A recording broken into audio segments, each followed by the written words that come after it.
بسم اللہ الرحمن الرحیم۔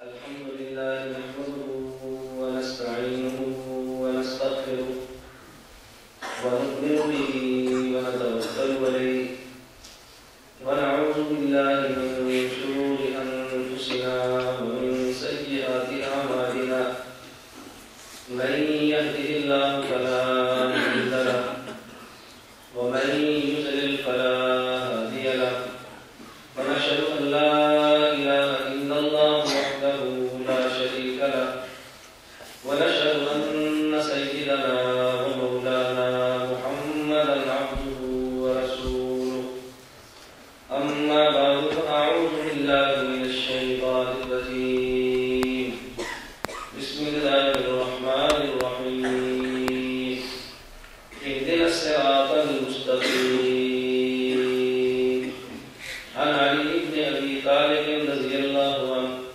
يقول سمعت رسول الله صلى الله عليه وسلم يقول إنها ستكون فتنة قلت وما المخرج منها يا رسول الله قال هو كلام الله فيه نبأ ما قبلكم وخبر ما بعدكم وحكم ما بينكم وهو الفصل ليس بالحزن من تركه من جبار قسمه الله ومن اتبع الهدى في غيره أضله الله هو حبل الله المتين وهو الذكر الحكيم وهو الصراط المستقيم وهو الذي لا تلتبس به الألسنة ولا تزيد به الأهواء ولا يشفع منه العلماء ولا يخلق عن خلقة الأرض ولا ينقضي عجائبه وهو الذي لم تنته الجن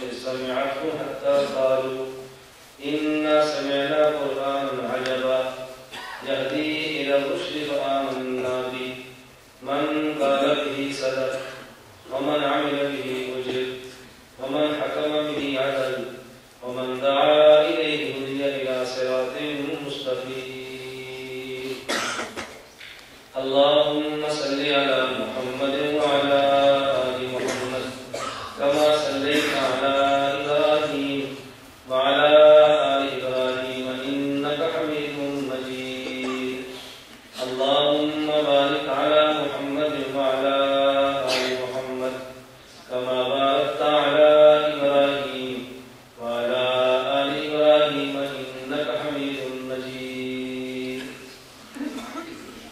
جا زندگی مدینہ سے چونکے ہوا کھیلا جا زندگی مدینہ سے چونکے ہوا کھیلا شاہد کے حضور خفا ہے منا کھیلا کچھ ہم بھی اپنا چہرہ باطن سوال لے ابو بکر سے آئین عشق و وفا کھیلا دنیا مسلمہ پہ بہت ہی تنگ ہو گئی فاروق اعظم کے دور کے بخش خدا کھیلا جن سے گناہ نے ہمیں محروم کر دیا عثمان کے رضاوی شرم و حیا کھیلا مغرب کی گلیوں میں مارا مارا نہ پھر اے گدائے علم دروازہ علم سے خیرات جا کھیلا معزز علماء کرام میرے نہایت واجب احترام بزرگوں اور مسلک اہل سنت والجماعت سے تعلق رکھنے والے نوجوان دوستوں اور بھائیوں میں نے آپ حضرات کی خدمت میں قرآن کریم کی اس آسان سی صورت کا انتخاب کیا ہے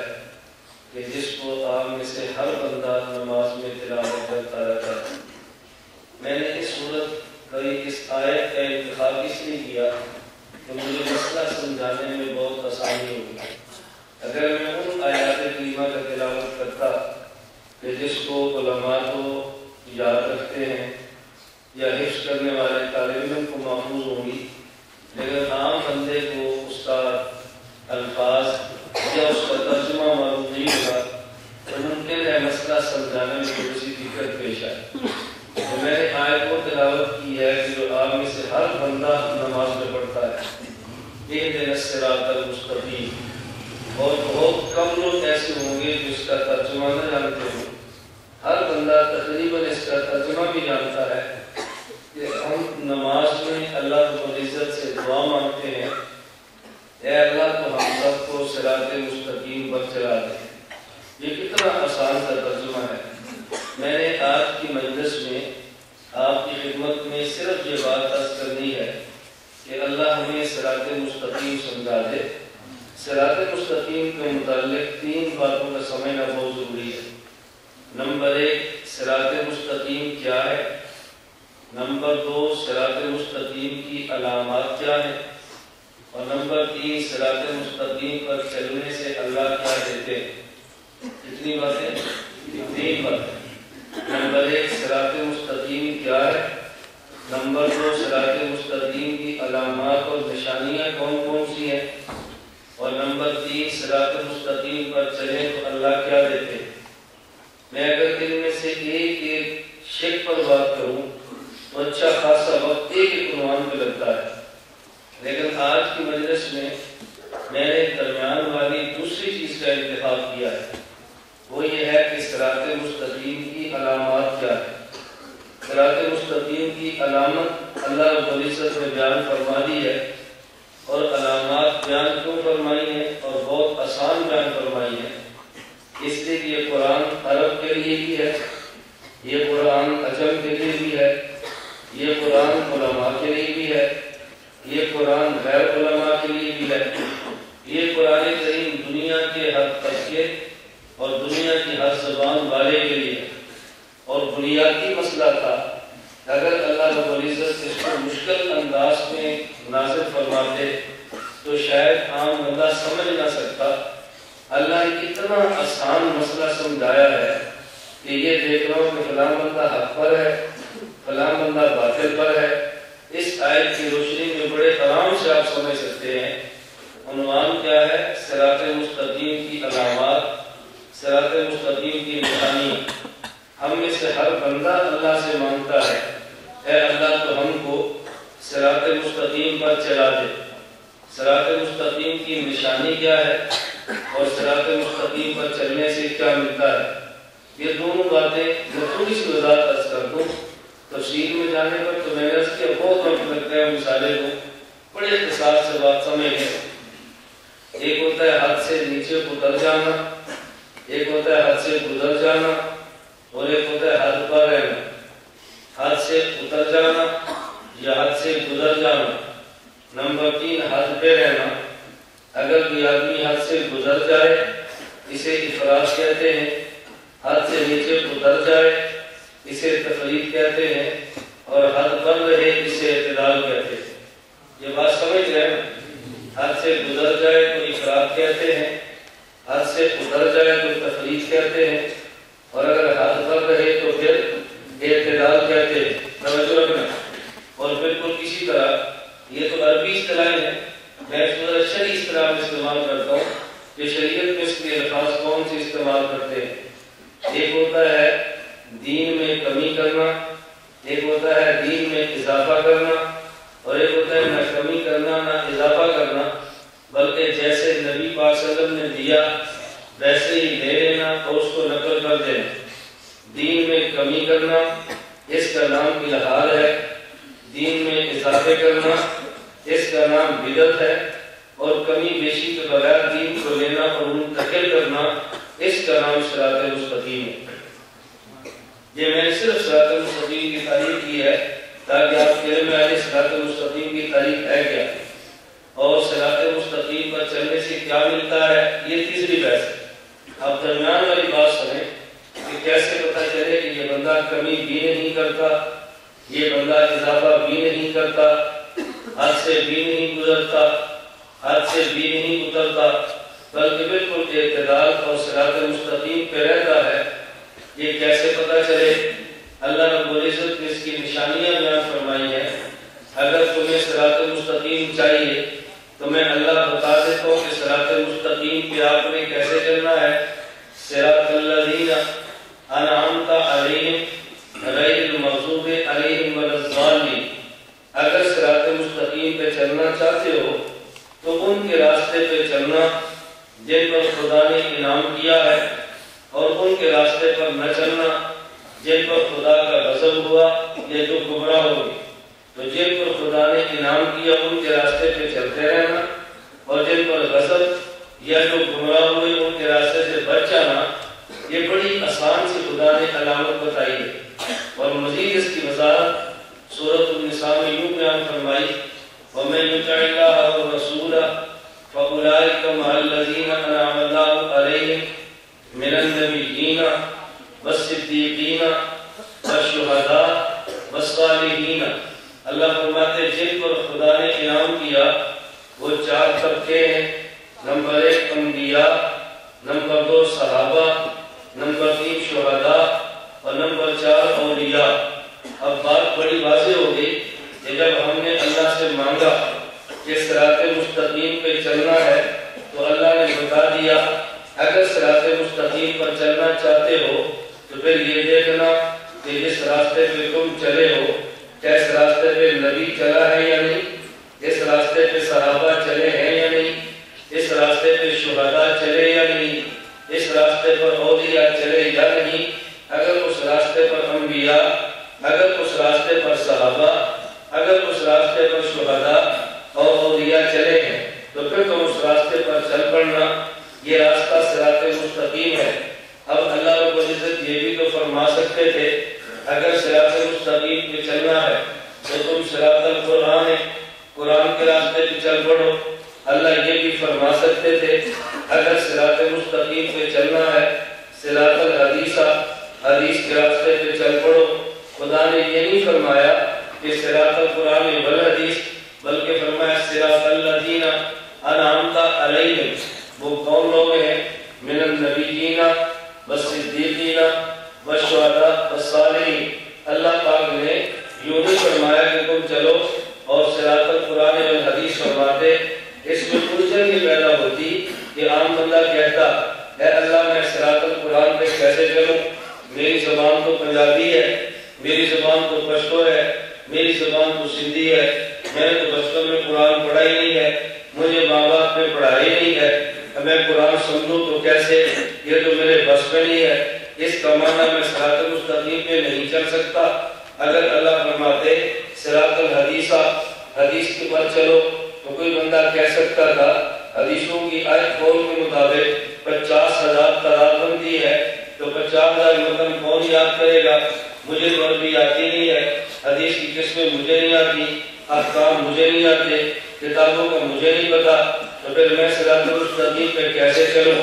خدا نے نہ صراط القرآن فرمایا نہ صراط الحدیث فرمایا، بلکہ فرمایا اگر تم صراط المستقیم پہ چلنا چاہتے ہو تو بڑی آرام سی بات اور بڑی آسان سی بات یہ ہے کہ تم اس راستے پہ چلنا جس پہ انبیاء چلے ہیں، اس راستے پہ چلنا جس پہ صحابہ چلے ہیں، اس راستے پہ چلنا جس پہ شہداء چلے ہیں، اور اس راستے پہ چلنا جس پہ اولیاء چلے ہیں۔ یہ میں ساری جو تمہید مان رہا ہوں، یہ تھوڑی دیر بعد آپ کو سمجھ آ رہا ہے کہ میں اتنی لمبی بات کیوں کر رہا ہوں۔ اللہ پاک نے یہ بات فرمائی ہے، یہ 4 طبقے کیوں بیان فرمائے، اب بات سمجھنا۔ اگر اللہ رب العزت یہ فرما دیتے کہ دیکھو تم نے اگر صراط مستقیم پہ چلنا ہے، اگر اللہ یہ فرما دیتے کہ تم میری بات مانو تو صراط مستقیم پہ چلو گے، اچھی طرح بات سمجھنا۔ اگر اللہ فرماتے صراط مستقیم پہ چلنا ہے تو پھر میری بات مانو، تو بندے کے ذہن میں سوال آتا اللہ تیری بات کیسے مانے، تیری بات سنیں گے تو مانیں گے، تجھے دیکھیں گے تو مانیں گے۔ نہ ہم اللہ کی ذات کو دیکھ سکتے ہیں نہ اللہ کی بات کو سن سکتے ہیں، تو جب اللہ کو دیکھیں گے نہیں، اللہ کو سنیں گے نہیں، تو بتاؤ اللہ کی بات مانیں گے کیسے؟ سوال سمجھ آیا؟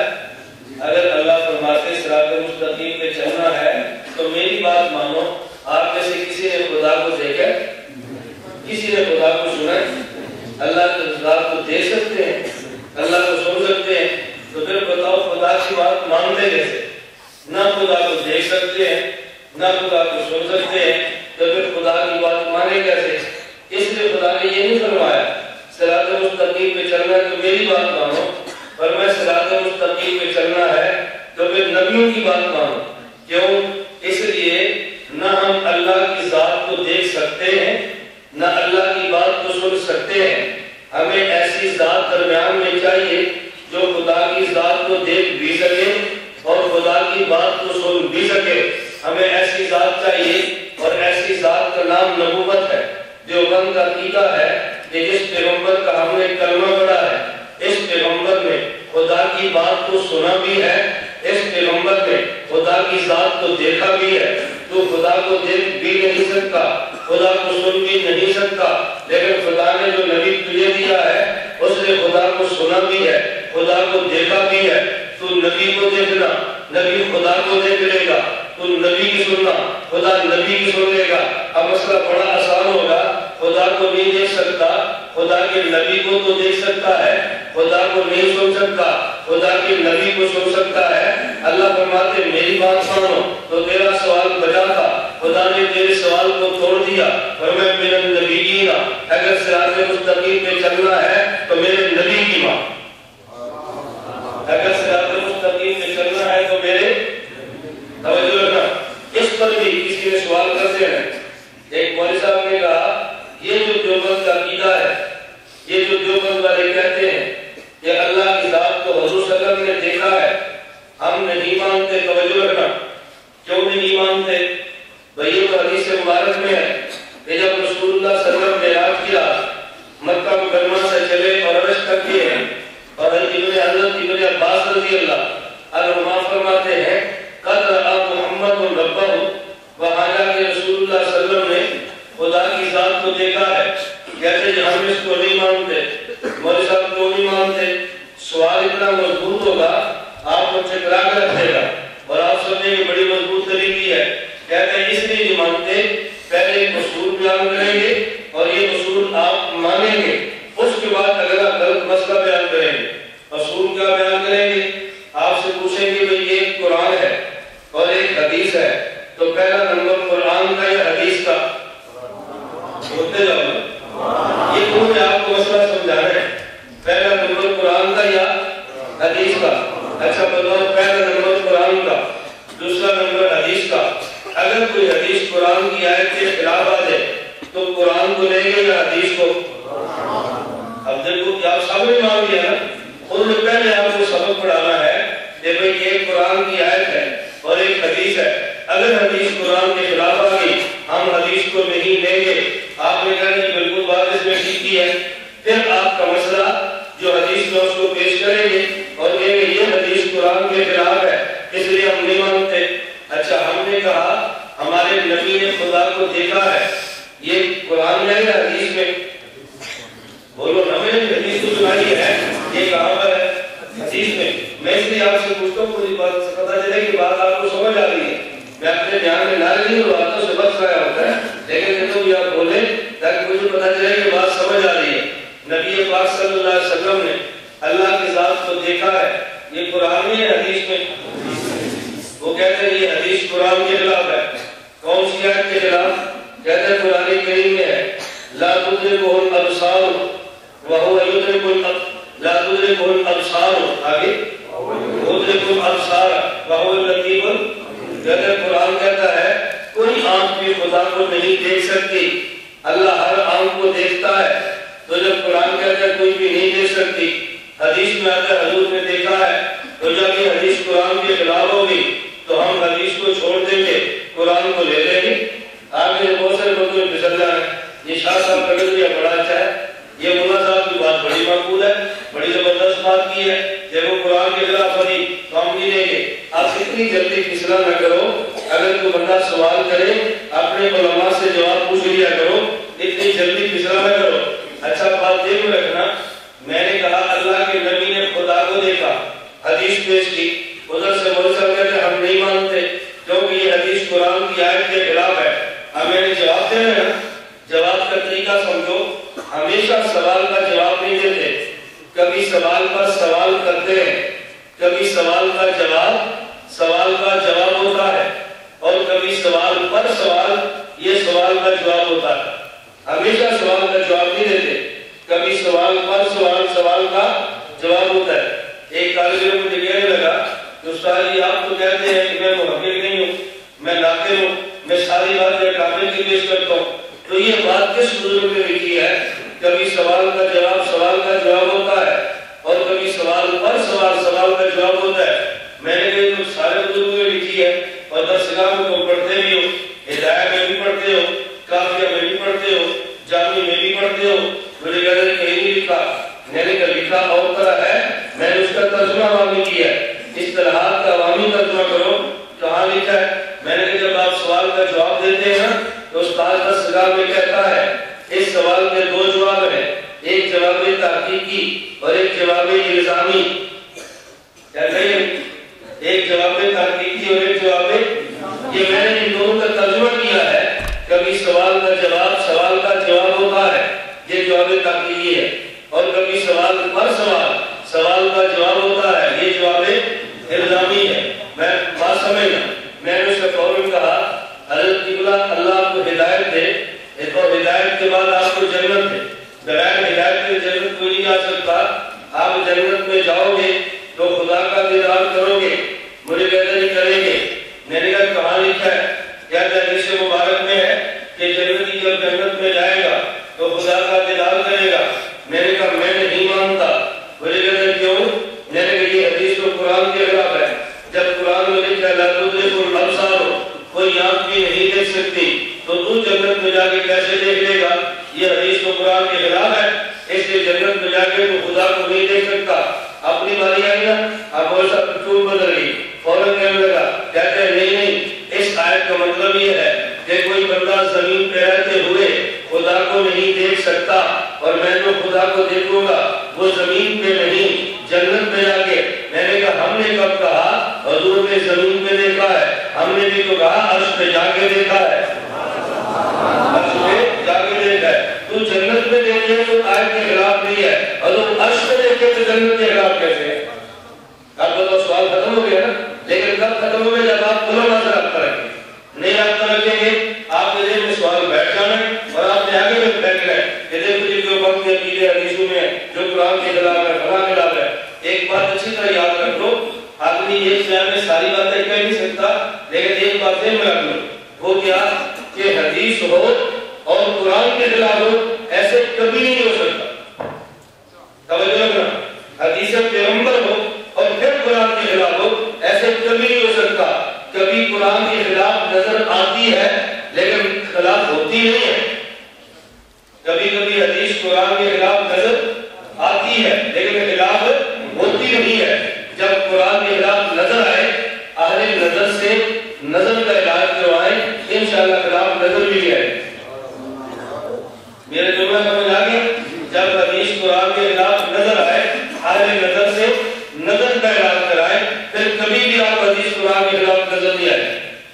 ایک کوئی صاحب نے پنجاب میں مر گیا ہو، اس نے کتاب لکھی ہے اور اس کتاب میں ترپن اعتراض لکھے بخاری کا، اور اس کی بنیاد کیا تھی کہ یہ ترپن حدیث بخاری کی قرآن کے خلاف ہے، یہ فلاں آیت کے خلاف، یہ فلاں آیت کے خلاف، یہ فلاں آیت کے خلاف۔ پتہ لوگ ایسی حرکتیں کیوں کرتے ہیں؟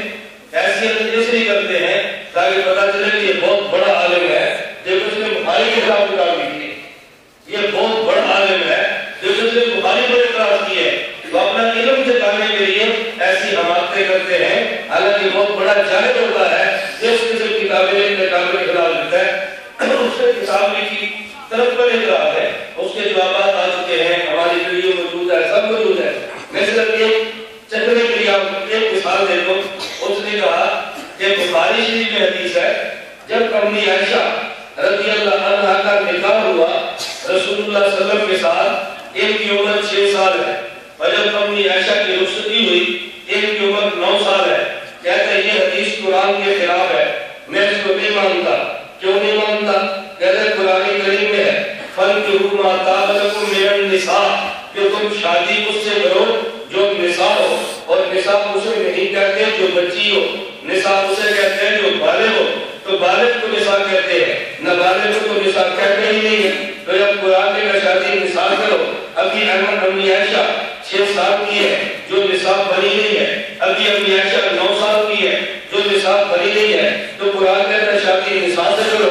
امام بخاری کہتا ہے 9 سال کی عمر میں رخصتی ہوئی ہے، وہ تو نساء تھی ہی نہیں، تو ان سے شادی ہو کیسے گئی؟ 9 سال کی تو بچی ہوتی ہے۔ یہ حدیث قرآن کے خلاف ہے، جواب دیا، میں نے کہا قرآن کے خلاف نہیں ہے، کیا آپ نے سنا نہیں ہے؟ فرعون کو خواب آئی ہے، اس نے نجومیوں سے تعلیم پوچھی، بھائی ایک بچہ پیدا ہوگا تیری خدائی ختم کرے گا، اس نے کہا پھر کیا کرے؟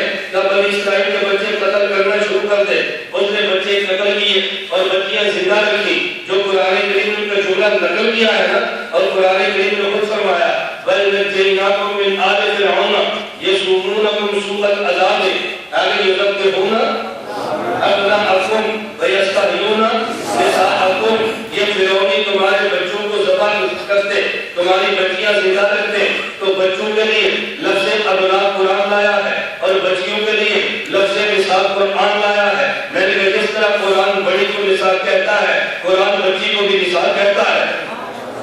اب تم نے ایک آیت پڑھی اور بھی آیتیں چھوڑ دی اور لوگوں سے دیکھو کتنا بڑا علامہ ہے، کتنا بڑا علامہ ہے، بخاری پر اقرار کیا ہے۔ میں نے کہا بتاؤ اتنا بڑا چاہے لگے کہ جس کو 20 آیتوں کا پتہ ہی نہیں ہے۔ میں نے ایک مثال دی نا، آپ بتاؤ یہ علامہ ہے جہالہ ہے، اتنا میں صرف سمجھا رہا تھا کہ لوگ اپنا وزن بنانے کے لیے اتنی بڑی حماقتیں کرتے ہیں۔ توجہ رکھنا، میں اس پر ایک چھوٹا سا لطیفہ سناتا ہوں، لطیفہ کہنے واقعہ جائے۔ ایک آدمی قوم کا میاسی تھا، آپ کیا کہتے ہیں؟ دم قوم کا دم تھا، اور عاشق ہوا بادشاہ کی لڑکی پہ۔ وہ کسی نے اس کو کہا یہ بادشاہ کی لڑکی تجھے نہیں ملنی، بادشاہ کو پتا چلا تجھے چوک میں کھڑے کر کے جوتے مارے گا، بیوقوف بادشاہ کی لڑکی کا نام نہ لیا کر۔ اس نے کہا کہ میں دوں گا۔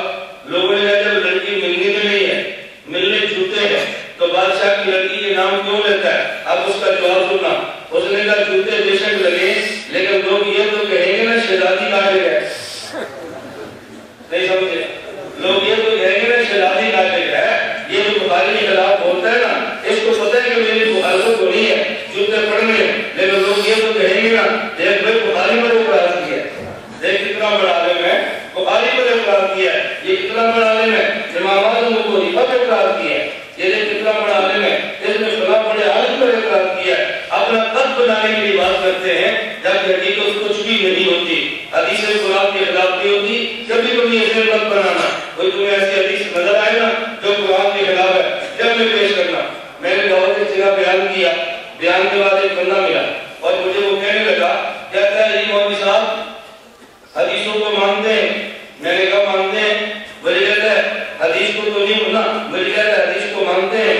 میں نے کہا تمہارا کیا خیال ہے، حدیث ماننی چاہیے کہ نہیں؟ مجھے کہتا ہے نہیں ماننی چاہیے۔ میں نے کہا کیوں نہیں ماننی چاہیے، ذرا اس کی دلیل سننا۔ کہتے ہیں اس لیے کہ نبی کریم صلی اللہ علیہ وسلم نے فرمایا لا تکتبوا انی غیر القرآن، اللہ کے نبی نے فرمایا کہ جب میں قرآن بولوں تو لکھ لیا کرو، اور جب قرآن کے علاوہ حدیثیں ہوں پھر وہ نہ لکھا کرو۔ تو جب نبی پاک صلی اللہ علیہ وسلم لکھنے سے منع کر دیا تو لوگوں نے غلط غلط جمع کر دی ہے، ہم کیوں مانے؟ میں نے کہا بات سن، یہ جو تم نے کہا کہ نبی پاک صلی اللہ علیہ وسلم نے فرمایا لا تکتبوا انی غیر القرآن، کہ قرآن کے علاوہ کچھ نہ لکھنا، یہ قرآن میں کہانی کا ہے، نہیں سمجھے؟ یہ قرآن میں کہانی، یہ کہانی ہے قرآن میں کہ قرآن کے علاوہ کچھ نہ لکھو۔ کہتے ہیں قرآن میں تو نہیں ہے، میں نے کہا کہاں لکھا ہے؟ کہتے ہیں حدیث میں۔ میں نے کہا وہ تو مانی نہیں ہے، وہ تو مانی نہیں ہے۔ کہتے نہیں، میں نے کہا اس کا مطلب یہ ہے یہ نہ تو نہیں مان، یہ کہو جو ہم کہیں وہ مان لو، جو تم کہو وہ نہیں ماننی۔ تو یہ تو نہ تو حدیثیں بھی ماننی، حدیثوں کی قسمیں کر لیتے ہیں کہ جو تمہیں پسند ہو وہ مان لینی ہے، جو تمہیں نہیں پسند وہ نہیں ماننی۔ بات تو صرف اتنی ہے نا، ایسا جھوٹ بولیں گے۔ ایک شخص مجھے لاہور ملا، وہ بھی منکر حدیث تھا، بیان کے بعد آیا، سوال کرنے لگا، مجھے کہتا ہے جس قبر میں میت کو دفن کرتے ہیں اس قبر میں میت کو ثواب اور عذاب ہوتا ہے۔ میں نے کہا تیرا کیا خیال ہے؟ آپ فوراً جواب نہ دیا کرو، اس پر سوال کریں گے۔ میں نے کہا اگر میں کہتا ہوتا ہے اس نے کہا دلیل دو، اس نے پر اعتراض کرنا ہے، دلیل اس سے ہونا، اس کی دلیل بیان اعتراض کرو تاکہ وہ صفائیاں دیں، اس کے قلب کو دیکھو، اس کا علم ملتا ہے، ہم فوراً دلیل پیش کرتے ہیں۔ مجھے ایک بات یاد رکھنا، اسپیشلسٹ میں اور انانی ڈاکٹر میں بہت فرق ہوتا ہے۔ بچہ بیمار ہو گیا، آپ لے کر جاؤ ڈسپینسر کے بعد، بخار ہے، وہ 100 روپے کی ٹیکا لگا دے گا، 2 گولیاں دے گا، 100 روپے لے لے گا، کچھ دیر کے لیے بخار اترے گا، کل پھر چڑھ جائے گا، آپ پھر لے کر جائیں گے، 2 گولیاں انجیکشن 100 روپے پھر لے لے گا۔ اس نے بخار کے ٹیکے لگاتے رہنا ہے اور روزانہ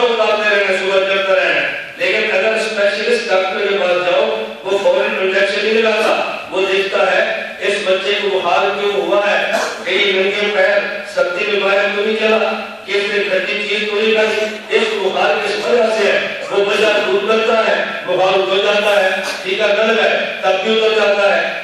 اسپیشلسٹ کا معاملہ اور ہوتا ہے، جب ہمارے پاس بھی آئے ہم فوراً طریق کا جواب نہیں دیتے، ہم پہلے جائزہ لیتے ہیں اس کا مرض کیا ہے، اس کے مرض کا علاج کر دو، یہ بندہ خود ٹھیک ہو جائے گا۔ اب اس نے مجھ سے پوچھا اس قبر میں جس میں میت کو دفن کرتے ہیں ثواب و عذاب ہوتا ہے یا نہیں، میں نے نہیں کہا ہوتا ہے یا نہیں، میں نے کہا تمہارا کیا خیال ہے ہوتا ہے یا نہیں، مجھے کہتے ہیں نہیں ہوتا، میں نے کہا تمہاری دلیل کیا ہے، کہتے پورے قرآن میں کہیں نہیں ہے جس قبر میں میت کو دفن کرتے ہیں اس کے عذاب و ثواب ہوتا ہے، اگر یہ ہونا ہوتا تو قرآن میں نہ ہوتا۔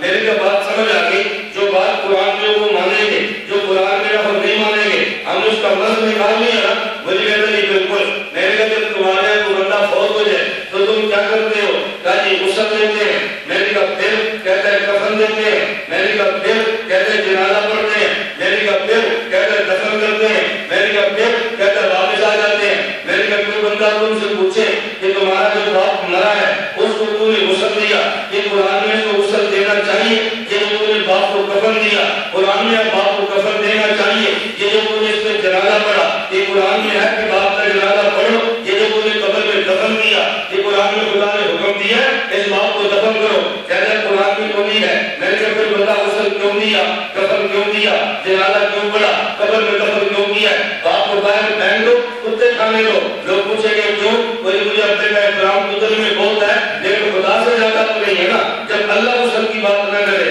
تو میں باپ کو غسل کیسے دے سکتا ہوں، جب اللہ قرآن میں کفن کی بات نہ کرے میں باپ کو کفن کیسے دے سکتا ہوں، یہ میرا بھی کرتا ہے لیکن اس لیے نہیں دیتا کہ خدا نے حکم جو نہیں دیا، مجھے کہتے ہیں قرآن میں نہیں ہے تو حدیث میں تو ہے نا،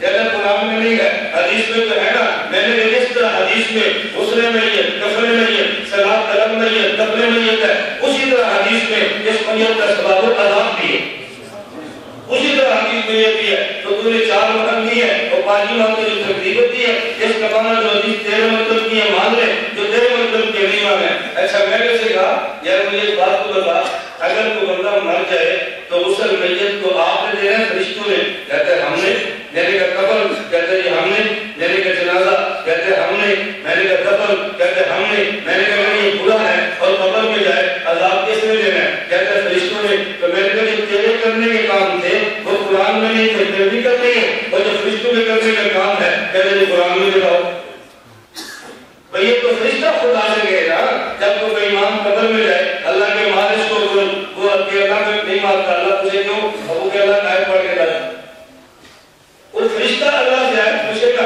جو تیرے کرنے کے کام سے بغیر قرآن میں آئے کرتی ہے اور جو فرشتہ کے کاموں کو ہم سے قرآن مانگ رہا ہے، میں نے کہا اپنی اوقات پہ ہو، میں صرف یہ سمجھا رہا تھا کہ حدیثیں قرآن کے خلاف ہوتی نہیں ہے، بس اب لوگ ایسے پروپیگنڈا کر لیتے ہیں کہ حدیث قرآن کے خلاف ہے، اور مان ذہن میں رکھنا، میں کہہ رہا تھا اللہ نے فرمایا اگر تم نے صراط مستقیم پہ چلنا ہے اس کی پہلی علامت کیا ہے، من النبیین، نبیوں کا راستہ دیکھو، خدا نے یہ کیوں نہیں فرمایا میری بات مانو، تو بندہ کہہ سکتا تھا اللہ تجھے دیکھا بھی نہیں ہے، اللہ تجھے سنا بھی نہیں ہے، تیری بات کیسے مانے، پر میں نبی کی بات مانو، جس کی بات مانو نبی کی بات مانو، اس لیے کہ نبی نے خدا کو دیکھا بھی ہے، خدا کو سنا بھی ہے، تم خدا کو نہیں دیکھ سکتے لیکن خدا کے نمائندوں کو تو دیکھ سکتے ہو نا، اللہ کا نبی دیکھتا ہے، حدیث مبارک علماء کے علم میں ہے، مشکات کتاب الایمان کی پہلی مفصل حدیث ہے، حدیث کی جبرائی، میں اس کو صرف ایک جملہ نقل کرتا ہوں، جبریل امین نے پوچھا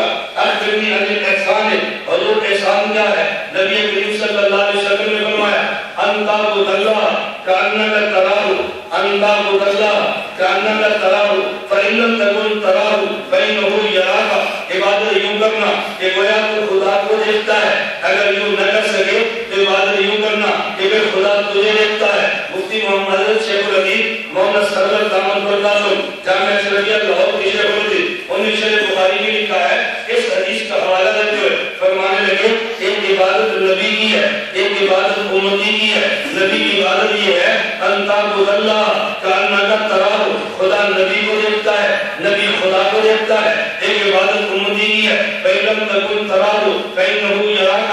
امتی خدا کو نہیں دیکھتا، خدا امتی کو دیکھتا ہے. تو دونوں عبادتیں ہیں، ایک امتی کی اور ایک نبی کی. اس لیے نبی کی عبادت کو عبادت مشاہدہ کہتے ہیں اور امتی کی عبادت کو عبادت غیبوبت کہتے ہیں. ایک بندہ مجھے کہنے لگا کہ دیوبند کے مدرسوں میں ایک جملہ لکھا ہوتا ہے جو بالکل حدیث کے خلاف ہے. میں نے کہا کون سا جملہ؟ کہہ رہے دیوبند کے مدرسوں میں لکھا ہوتا ہے، ایک کی خانقاہ میں لکھا ہوتا ہے، بندے احساس پیدا کر خدا تجھے دیکھ رہا ہے. لکھا جملہ دیکھیں گے، بندے احساس پیدا کر خدا تجھے دیکھ رہا ہے. کہتے ہیں یہ بھی حدیث کے خلاف ہے. میں نے کہا دیوبند کی کوئی چیز حدیث کے مطابق ہے نہیں. کہتے ہیں یہ بھی حدیث کے خلاف ہے. میں نے کہا کون سی حدیث؟ کہتے ہیں یہ حدیث نبی پاک صلی اللہ علیہ وسلم فرمایا ان تعبد اللہ کأنک تراہ، عبادت یوں کرو کہ خدا کو تم دیکھ رہے ہو. تم کہتے ہیں احساس پیدا کرو خدا تمہیں دیکھ رہا ہے. نبی فرماتے ہیں ایسے عبادت کرو اور احساس پیدا کرو کہ تم خدا کو دیکھ رہے ہو. اور تمہاری آنکھوں میں لکھا ہے احساس پیدا کرو خدا تمہیں دیکھ رہا ہے. تو دیکھو حدیث کے خلاف ہو گیا نا. میرے کسی کو قرآن سمجھ نہیں آیا، کسی بدبخت کو حدیث سمجھ نہیں آئی. قرآن سمجھنا ہے تب بھی اعتراض جو بندے، حدیث سمجھنا ہے تب بھی اعتراض جو بندے. تجھے حدیث سمجھ نہیں. مجھے کہتے کیوں؟ میں نے کہا جو ہمارے مدرسے ہیں یہ انبیاء کو پڑھانے کے لیے نہیں ہے، یہ جو ہماری خانقاہیں ہیں یہ نبی کی تربیت کے لیے نہیں، یہ امتی کی تربیت کے لیے ہے. حدیث کے دو ٹکڑے ہیں، ان تعبد اللہ کأنک تراہ، احساس پیدا کر خدا تجھے دیکھتا ہے. یہ معاملہ نبی کے لیے ہے. فَإِلَّمْ تَكُنْ تَرَاهُ فَإِنَّهُ يَرَاكَ، یہ احساس پیدا کر خدا تجھے دیکھتا ہے، تو خدا کو دیکھتا ہے. یہ معاملہ نبی والا ہے، خدا تجھے دیکھتا ہے. یہ معاملہ امتی والا ہے. ہماری خانقاہ امت کے تزکیہ کے لیے ہے، نبی کے تزکیے کے لیے نہیں ہے. بس اب دیکھو حدیث جو اس کے خلاف نہیں ہے. میں پھر کتنے بات کر رہے ہیں کیا تھا نا، میں قرآن آپ کی خدمت میں شروع کر دوں کہ حدیث قرآن کے خلاف نہیں ہے، علماء دیوبند کا حدیث کے خلاف نہیں ہے. ایک جو مطابقت دیکھو اللہ تعالیٰ کو یقین آئے گا کہ مسئلہ کے دیوبند کتنا مضبوط مسلک ہے اور کتنا دلائل کا فضلی مسلک ہے. میں پھر آپ کو عنوان سمجھاتا ہوں. ہمارا عنوان کیا ہے؟ صراط مستقیم کی علامات کیا ہے؟ پہلی علامت کیا ہے؟ من النبیین، کون ہے؟ نبیوں. اچھا اس سے ایک مسئلہ ہوا. میں اصل تو اس کا مزہ طلباء کو آئے گا. علماء تو بڑے ہیں ان کی بات نہیں کرتا، اصل مزہ طلباء کو آئے گا. اللہ کے لیے عوام کو بھی آئے. ہماری بحث چلتی ہے کہ بھائی یہ بتاؤ کہ نماز میں امام کے پیچھے فاتحہ پڑھے یا فاتحہ نہ پڑھے. میں نے کبھی قرآن سے پوچھو. ایک بندہ کہتے ہیں کیسے؟ میں نے کہا قرآن کہتا ہے اس راستے میں چلو جس راستے پہ نبی چلے ہیں. ہم نبیوں کی نماز دیکھ لیتے ہیں. اگر نبی امام کے پیچھے فاتحہ پڑھتا ہے ہم بھی پڑھ لیتے ہیں، نبی نہیں پڑھتا ہم نہیں پڑھتے. اور یہ کیسے دیکھو گے؟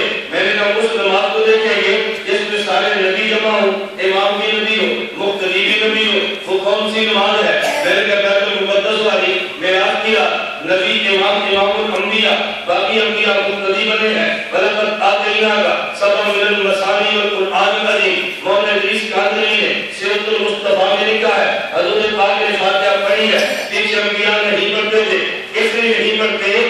آگے جو امام ہے اسے قرآن ملا ہے، پچھلے جو مقتدی ہے اسے قرآن ملی ہے، اسے انجیل ملی ہے، اسے زبور ملی ہے، اسے صحیفے ملے ہیں. تو اللہ نے فرمایا اگر صراط مستقیم چاہیے تو نبیوں والے راستے پہ چلو. ہم نے نبیوں والی نماز دیکھی، امام بھی نبی ہے، مقتدی بھی نبی ہے. تو امام تلاوت کرتا ہے اور مقتدی نہیں کرتا. پتہ چلا کہ نبیوں والی نماز یہ ہے امام فاتحہ پڑھے اور مقتدی نہ پڑھے. جب نبیوں کے راستے پر چلیں گے امام کے پیچھے فاتحہ نہ پڑھنے والے جہاں آدم جائیں گے وہیں ہم جائیں گے.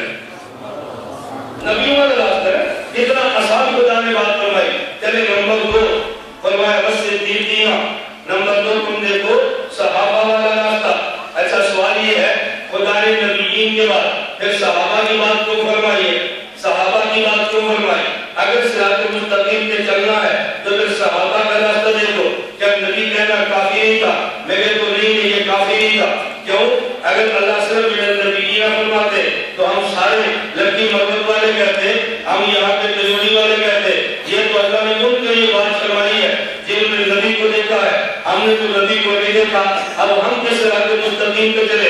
اللہ نے فرمایا کہ دیکھو نبی وہ ہے جسے خدا نے دیکھا، تو پہلے جو لوگ نبی کے دور میں ہیں وہ تو نبی کو دیکھ لیں، جو نبی کے دور میں نہیں ہے اور بعد والے ہیں وہ صحابہ کو دیکھ لیں، تو صحابی نبی کو دیکھے، نبی خدا کو دیکھے، تم نبی کو دیکھ نہیں سکتے، تم صحابہ کو دیکھ لینا، یہ صحابی کا راستہ یہ صراط مستقیم والا ہوگا، کیونکہ صحابی نے نبی سے لیا ہے اور نبی نے خدا سے لیا ہے، صحابی مصطفیٰ سے لیتا ہے اور مصطفیٰ خدا سے لیتا ہے، یہ صراط مستقیم والا۔ اس پہ بھی ذرا نقطہ سمجھنا، ہم دیوبند والے کہتے ہیں بھئی نماز وہ پڑھو جو صحابہ کی ہے، غیر مقلد اہل حدیث رہے گا، نماز وہ پڑھو جو اللہ کے نبی کی ہے، توجہ رکھنا، ہم کیا کہیں گے نماز وہ پڑھو جو صحابہ کی ہے، اور وہ کہیں گے نماز وہ پڑھو جو نبی کی ہے۔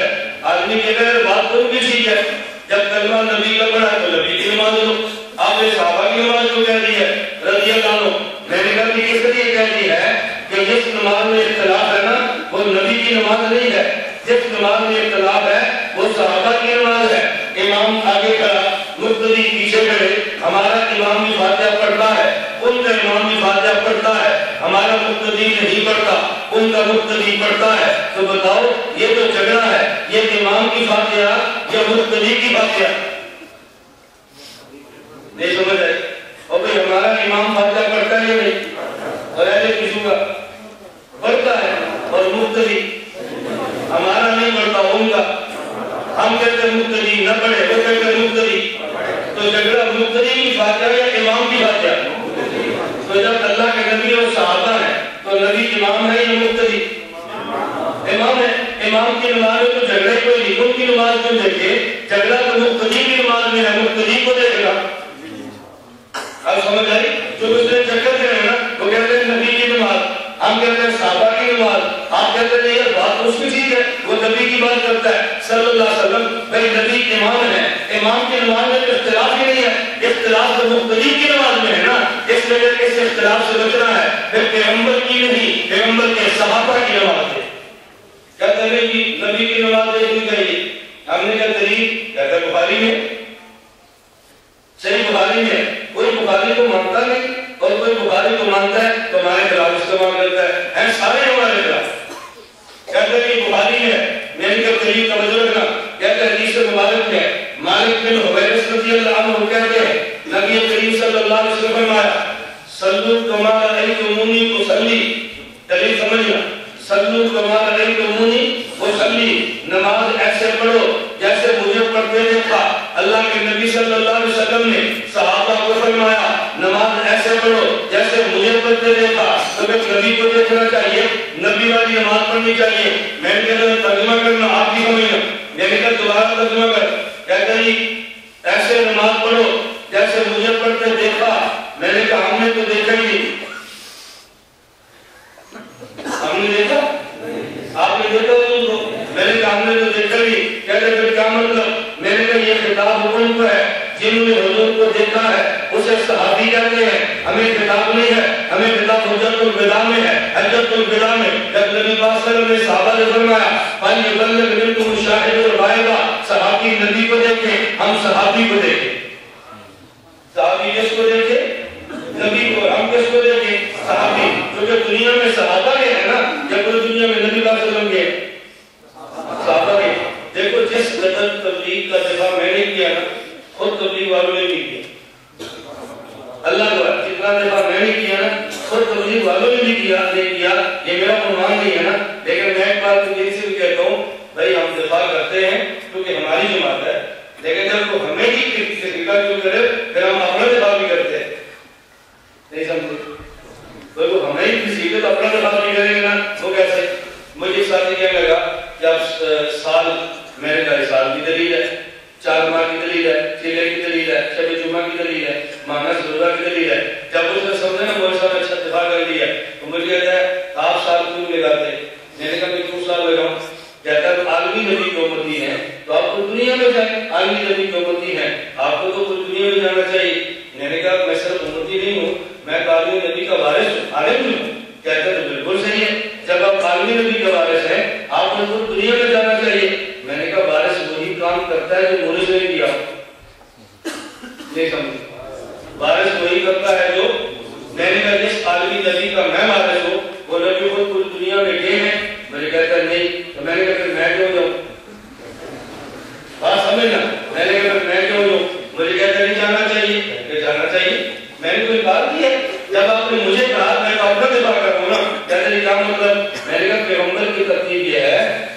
نبی پاک صلی اللہ علیہ وسلم جزیرۃ العرب سے باہر نکلے، حضور کے شاگرد نکلے ہیں، 6 سال خود تجوری میں بیٹھے رہے، خود نہ جائیں شاگرد جائیں، شاگرد جائیں۔ میں نے کہا ترتیب ہے، تو شاگرد ہے، تجھے جانا چاہیے، ہمیں کیوں کہتا ہے؟ ہم تیرے جانے پہ دلیل دیتے ہیں، اپنے رکنے پہ دلیل دیتے ہیں، تیرا جانا ٹھیک ہے، ہمارا رکنا ٹھیک ہے۔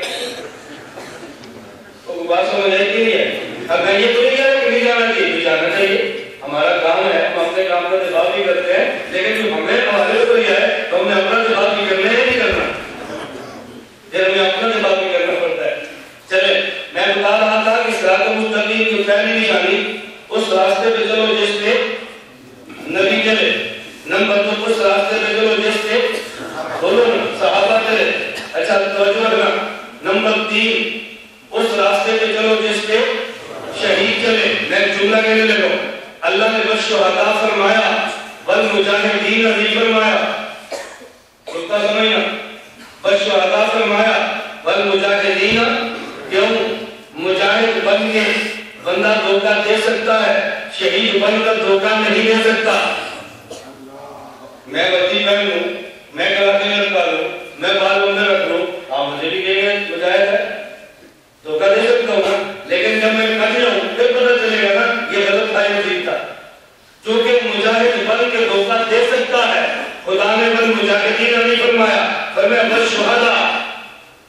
اس لیے یہ دیکھنا ہو کون صراط مستقیم والا ہے، ان کے مجاہد نہیں ان کے شہید دیکھو، نہیں سمجھ رہے، ان کے مجاہد نہیں ان کے جو کچھ والے اپنے شہید پیش کرتے ہیں، رحمت اللہ کہتے ہیں میں پانا جو ہے تو لوگ شہید نہیں پیش کرنا، اور سمجھ آئی وہ کیا پیش کرتے ہیں مجاہد یا شہید؟ شہید پیش کریں گے، مجاہد پیش نہیں کریں گے، مجاہد پیش کریں گے، شہید پیش نہیں کریں گے، کیوں؟ ان کو پتہ ہے شہید سے تو مسئلہ حل ہونا ہے، مجاہد سے تو حل ہونا ہی نہیں ہے۔ اللہ نے بل مجاہدین نہیں بل شہداء فرمایا، فرمایا اگر صراط مستقیم دیکھ لے تو پھر شہید کو دیکھ، پھر کس کو دیکھو؟ شہید کو۔ آگے چلیے میں بڑے اختصار سے چلا رہا ہوں، فرمایا والصالحین، نمبر 4 نشانی، اگر صراط مستقیم میں چلنا ہے تو پھر اولیاء کے راستے پر چلو۔ نمبر 1 انبیاء، نمبر 2 صحابہ، نمبر 3 شہداء، اور نمبر 4 اولیاء۔ اللہ نے آخری علامت اولیاء کی بتائی ہے، کیوں؟ میں اور آپ کہہ سکتے تھے اللہ ہم نے نبی بھی نہیں دیکھا، اللہ ہم نے تو صحابی بھی نہیں دیکھا، اللہ میرے گاؤں کا تو شہید بھی کوئی نہیں ہے، تو میرے پاس کیا دلیل ہے؟ فرمایا ولیوں کو دیکھ، ان کو دیکھ، ان اولیاء کو دیکھنا، اولیاء کو دیکھ، جس راستے پہ ولی چلے اس راستے پہ چلو، اس کا نام صراط مستقیم ہے۔ ہمیں تعجب ہے لوگ کہتے ہیں اللہ کو مان لیں گے، نبی کو مان لیں گے، امام رفاعی مانیں گے، فلاں کو نہیں مانیں گے، اور وہ کیوں نہیں مانیں گے؟ کہتے ہیں قرآن میں نہیں ہے، میں نے کہا قرآن میں تو ہے والصالحین، یہ کس میں ہے؟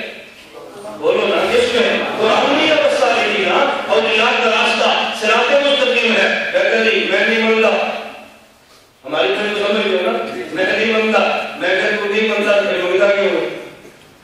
اور بھائی تو مانتا نہیں ہے تو پھر مانتا کیوں ہے؟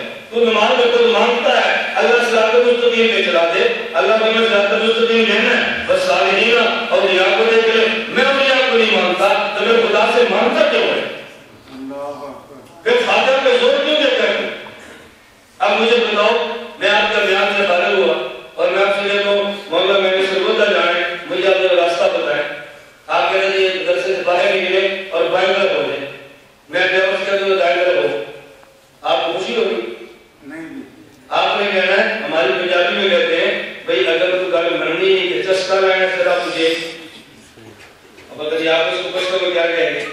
اگر تو مننی نہیں چسکا، اگر بات مانی نہیں کی تو مزے لینے کے لیے ہم سے رستے پوچھتا ہے، بھئی اگر تو نے ہماری مانی نہیں غصہ کیوں ہے؟ آپ کو دوست کو گئے نہیں تو اللہ کو بھی غصہ کرے گا نا، ادھر کہتے ہیں صراط مستقیم میں چلا دیں، میں کہتا ہوں الصالحین اولیاء کا راستہ، تو کہتا ہے میں مانتا نہیں، تو جب میری ماننی نہیں ہے تو مجھ سے پوچھتا کیوں ہے؟ ہمارے لوگ تو کہتے ہیں یہ دیکھو نہیں ہماری نہیں مانتا، میں کہتے ہیں خدا کی نہیں مانتا، تو کہتے ہیں ہماری نہیں مانتا۔ ایک مطلب خدا کی ماننے کے لیے تیار کی ہے، کوئی امام ابو حنیفہ کی نہ مانے تو کیا فرق پڑتا ہے، کوئی امام بخاری کی نہ مانے تو کیا فرق پڑتا ہے، کوئی مفتی محمود کی نہ مانے تو کیا فرق پڑتا ہے، کوئی میری اور تیری نہ مانے تو کیا فرق پڑتا ہے۔ اللہ نے اتنی کی نشانیاں بیان فرمائی. نمبر 1 نبیین، نمبر 2 صحابہ والصدیقین، نمبر 3 والشہداء، نمبر 4 والصالحین اولیاء. اب ہمارے پورے بیان کا خلاصہ کہ اگر صراط مستقیم پہ چلنا ہے نشانیاں 4 ہیں. نمبر 1 نبیوں والا راستہ، نمبر 2 صحابہ والا راستہ، نمبر 3 شہداء والا راستہ، نمبر 4 اولیاء والا راستہ. دعویٰ تو ہر کوئی کر سکتا ہے، صراط مستقیم پہ میں چلتا ہوں، لیکن دعوے کرنے آسان ہے، دعووں پہ چلنا مشکل ہے. جو بند والے دعویٰ کر سکتے ہیں ہم چاروں کو مانتے ہیں. میرے نبی نے جب فرمایا تو قادیانی نکل گئے. کیوں؟ اس لیے کہ قادیانی وہ نبیوں کو نہیں غیر نبی کو مانتا ہے. بس دین کیا کہا تو رافض نکل گئے، وہ صحابہ کو نہیں مانتا. بس شہداء کہا، اہل بدعت نکل گئے، اس کے پاس کوئی شہید نہیں ہے. بس صالحین نے کہا تو یہ غیر مقلد نکل گیا، یہ اولیاء کو نہیں مانتا. ایک دیوبند بچا ہے، ہم نبیوں کو بھی مانتے ہیں، صحابہ کو بھی مانتے ہیں، شہیدوں کو بھی مانتے ہیں، اولیاء کو بھی مانتے ہیں. ہم چاروں کو مانتے ہیں، ہمیں حق ہے، ہم صراط مستقیم والے ہیں، ہم چاروں کو مانتے ہیں، کسی کو چھوڑ کر ہی ہے. لیکن مانتے کیسے ہیں؟ کہ فرق مراتب میں کوئی زندگی تھی. امی عائشہ فرماتی ہے امرنا رسول اللہ صلی اللہ علیہ وسلم ان ننزل الناس علی منازل. امی عائشہ فرماتی ہے ہمیں نبی کو حکم یہ تھا ہر کسی کے مقام کا خیال رکھنا. پہلا مقام نبی کا ہے، پھر مقام صحابی کا ہے، پھر مقام شہید کا ہے، پھر مقام ولی کا ہے. ہم کسی ترتیب سے مانتے ہیں. 100 ولی مل جائے شہید کے برابر نہیں ہے، ہزاروں شہید مل جائے ایک صحابی کے برابر نہیں ہے. 1,24,000 صحابہ مل جائے نبی کے برابر نہیں ہے. 1,24,000 انبیاء مل جائے خاتم النبیین کے برابر نہیں ہے. ولایت کا مقام شہادت پہ ختم ہے، شہادت کا مقام صحابیت پہ ختم ہے، اور صحابیت کا مقام نبوت پہ ختم ہے، نبوت کا مقام حضور پہ ختم ہے. اس کو تو کسی کو کہتے مانیں گے، ہم مانتے ہی نہیں ہیں، بالکل نہیں مانتے. اس لیے ہم کہتے ہیں اور حضور کا مقام بھی خدا والا نہیں رہتے. کہا ہے کس نے؟ شیخ زین لگا کہا ہے کس نے؟ سید الاولیاء نہ کہو. کہا ہے کس نے؟ کہا ہے کس نے؟ سید الاولیاء نہ کہو. کہو سبھی کچھ کہو مگر خدا نہ کہو. کہو سبھی کچھ کہو مگر خدا نہ کہو. بس جو مقام خدا کا ہے وہ ان کا نہیں ہے، جو مقام ان کا ہے باقی انبیاء کا نہیں ہے. جو مقام نبی کا ہے وہ صحابی کا نہیں ہے، جو صحابی کا ہے شہیدوں کا نہیں ہے، جو شہیدوں کا ہے ولی کا نہیں ہے. ہم ترتیب سے چلتے ہیں، جو بند والے مانتے بھی ہیں اور پرانی ترتیب کے مطابق مانتے ہیں. میں ایک چھوٹی سی بات کہہ کے ایک بات ختم کرتا ہوں. ہمارے بہت سے معاملات میں جھگڑے ہوتے ہیں، ہم کو آپس میں جھگڑ پڑتے ہیں اور جھگڑا تو ختم ہوتے دیر نہیں لگتی. لیکن تو بتاؤ اگر جنگ ہو شہید کے تحفظ کی، اگر جنگ کس کی ہو شہید کے تحفظ کی تو مقام نیچے ہے نا. اگر جنگ ہو صحابی کے تحفظ کی مقام اوپر ہے. اگر جنگ ہو نبی کے تحفظ کی پھر مقام پھر اور اوپر ہے. اس سے پتہ چلا کہ جب جنگیں بڑی ہوں تو پھر چھوٹی باتیں برداشت کی جا سکتی ہیں. ایسی چھوٹی بات جس سے بڑی جنگ کو نقصان پہنچے پھر چھوٹی باتیں برداشت کر لیں. پھر چھوٹی بات آج مجھے لڑکی وہاں بیان تھا نورک اثر کی بات وہاں مجھے ساتھی نے چھڑ دی چڑکی آتی فلاں بھی گمراہ فلاں بھی گمراہ فلاں بھی گمراہ. لیکن ہمارے بزرگ کبھی کبھی الیکشن کے موقع پہ جو ساتھ ملا لیتے ہیں تو ملا لیتے ہیں. کیوں؟ اس لیے کہ ملک جمہوری ہے، جمہوریت کے بغیر تو اسمبلی میں جا نہیں سکتا، اسمبلی میں جائے بغیر ملک کے نظام کو ٹھیک کر نہیں سکتا. تو مجبوری کے ساتھ ملا لیتے ہیں تاکہ وہاں پہنچ جائے. وہاں پہنچ کے الگ ہے ہم الگ ہیں، کام تو اپنا شروع اٹھے گا. وہ ایک ہوتی ہے منزل، ایک ہوتی ہے سیڑھی. منزل اور ہوتی ہے سیڑھی اور ہوتی ہے. نہیں سمجھا؟ منزل اور ہوتی ہے سیڑھی اور ہوتی ہے. سیڑھی گندی بندی بھی ہو تو کام چل جاتا ہے، منزل تو گندی نہیں ہونی چاہیے نا. کوئی بندہ پوچھے کہ آپ نے گندی سیڑھی تو پاؤں پھر مسجد میں ہوں گے ہیں، مسجد میں پہنچے نماز پڑھنے کے لیے سیڑھی تو گندی ہو جاتی ہے درمیان میں، سے کیا فرق ہوتا ہے؟ یہ چھوٹی چھوٹی باتیں دماغ میں آ جائے نا اپنے مشاہد پر اعتراضات ختم ہو جاتے ہیں. اللہ میں اپنے اکابر کے ساتھ چلنے کی توفیق عطا فرمائے. اکابر سے کبھی الگ نہ ہوں. اللہ تعالیٰ نے برکت اکابر کے اندر ہی رکھی ہے. بعض باتیں ہمیں سمجھ میں نہیں آتی، اپنی عقل کا قصور قرار دینا چاہیے. ایک وقت آتے ہیں کہ اللہ پاک بات سمجھائے گے اور بس کا بندہ جس مقام پر بیٹھا ہوتا ہے اس کو کچھ وہ فیصلے کرنے پڑتے ہیں جس میں چھوٹی سطح کا بندہ نہیں سمجھ سکتا اور وہ اپنا ہر فیصلہ کسی چھوٹے کو سمجھا بھی نہیں سکتا. ہر فیصلہ کو چھوٹے کو سمجھا نہیں سکتا. مجھے یاد ہے جب یہ نیا انقلاب بنایا تھا, نیا اس کو جو چلا تھا, تو اس نے مولانا خلاف بولنا شروع کیا. لاہور مولانا تشریف لائے, مولانا فضل صاحب کے دعوت پہ بندے نے سوال کیا کہ یہ آپ کے خلاف عمران خان بہت بولتا ہے, آپ جواب نہیں دیتے. مولانا فرمایا سیاسی نبالے گا, بالغ ہوگا ٹھیک ہو جائے گا. سیاسی نبالے گا, بالغ ہوگا ٹھیک ہو جائے گا. بہت ساری باتیں ایسی ہیں کہ آدمی کو تھوڑی دیر بعد سمجھ آتی ہیں اور جلدی میں سمجھ نہیں آتی. اللہ مجھے اور آپ سب کو صراط مستقیم پر چلنے کی توفیق عطا فرمائے. وآخر دعوانا ان الحمد للہ رب العالمین. دعا کے بعد میری آپ سے گزارش ہے کہ جب آپ دعا سے فارغ ہوں تو باہر ہماری کتابوں کا مفصل سرکار موجود ہوگا.